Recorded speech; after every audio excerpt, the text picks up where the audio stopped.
mental cycle or mental loop? Do you find yourself hearing a lot of chatter and thinking about the same thing again and again and again?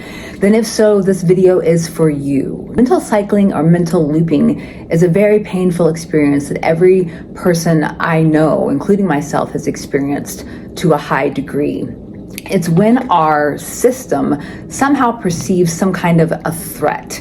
Now, in other videos, I've talked about threat, and it can feel odd to hear threat around a conversation you had with someone that you thought was angry at you, or a challenging conversation with your boss.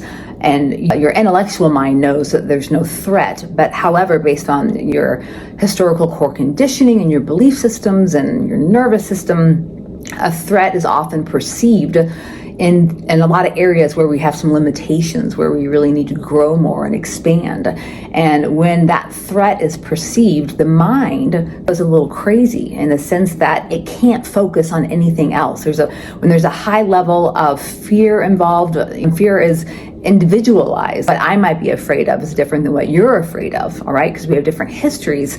But with mental cycling, the mind is constantly kind of chewing on something again and again and again, and it won't let go.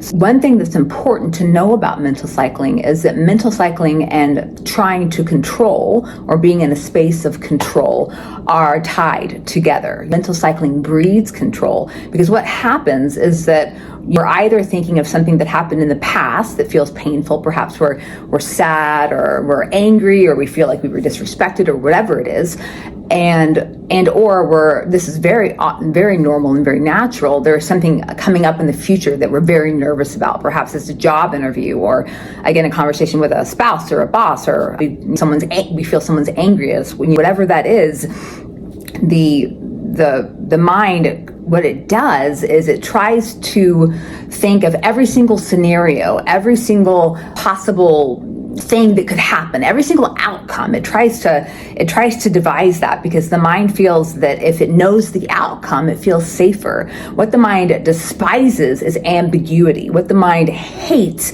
is anything that feels murky or unclear, or an outcome that is not known. And so the mind, when it feels like it doesn't know, really wants to control.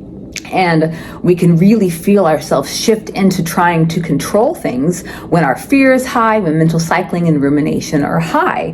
And it's important to know that you have to know, or try to become aware of what you're aligned with. And when I say aligned with, I mean what you're thinking, what you're feeling, how your body is feeling, because what's happening in our system is really where our energy goes. And if we're fearful and ruminating and our nervous system is hijacked and activated, then our energy is aligned with that space. And that's not a space that we want our energy aligned with. We want our energy aligned with the present moment, with being able to be in a space of true manifestation. We want so much more than a dark, scared space trying to control. An important question, one that you're probably asking yourself by now, is, well, how do I work with mental cycling? And again, as we're all individualized, speaking about fear earlier, how mental cycling can show up is different, but we all have cues. And if we pay attention, you can begin to pick up on what these cues are. Now, for some people, it might be certain emotions that they feel, perhaps intense emotions or even conflicting emotions.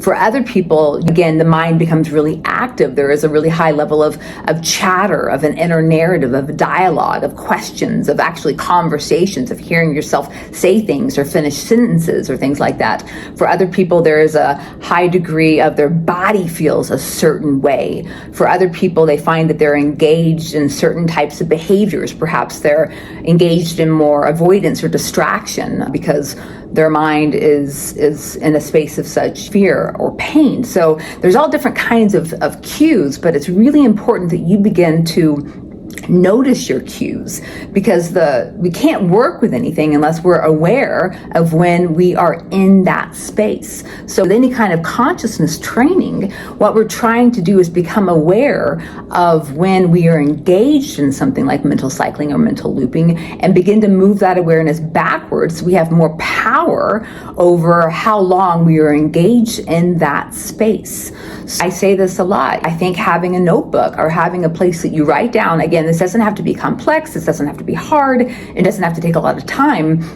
But when you find yourself in a space where you're looping, where you're ruminating, write down what's going on. What do you notice? What are some red flags that you can notice that you were going into the space, or that you're in the space now? Because those are your cues. Those are your red flags. And the more that you can identify those red flags, the more you can pay attention to them, and the more your awareness will shift of, oh, wow, this is what's going on. That's what cues are. That's what they help us to do. We really want to try to pinpoint these things, because when we can get enough information, then we can begin to see the pattern, right? We can begin to see what evokes our mental cycling or rumination. We can begin to see the types of relationships, or the types of conversations, or the types of environments that cause us to go into mental cycling. And that's what's so beautiful about patterns, is that while they are painful, because they are patterns, right? They're habituated behavior.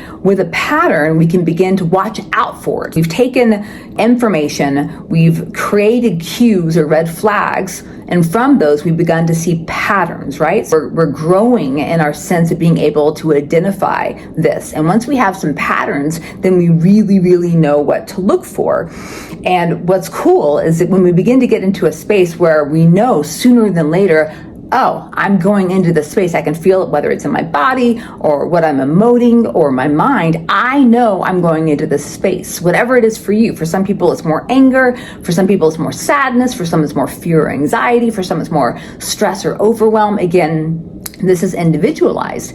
But when we have more awareness over what's happening, we have something beautiful. And I talk about this a lot, and that's called a choice. Because for most people out there, there's no choice around mental cycling. The mind is in charge. And in those moments, the mind literally goes rogue and will think about whatever it wants to think about. And we have no power. We have no autonomy to shift that. But with consciousness training and self-awareness, we can begin to shift that, because in that gap, in that space that awareness provides, we have that, again, beautiful thing called a choice.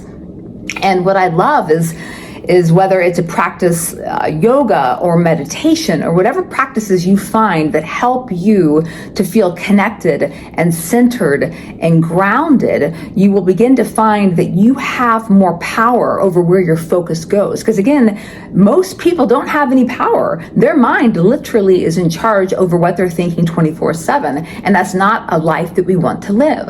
So with consciousness practices, we can begin to shift that power from the mind more to ourselves. So we actually have the choice over what we're thinking, rather than mind, which is a much different, a much more beautiful way to live.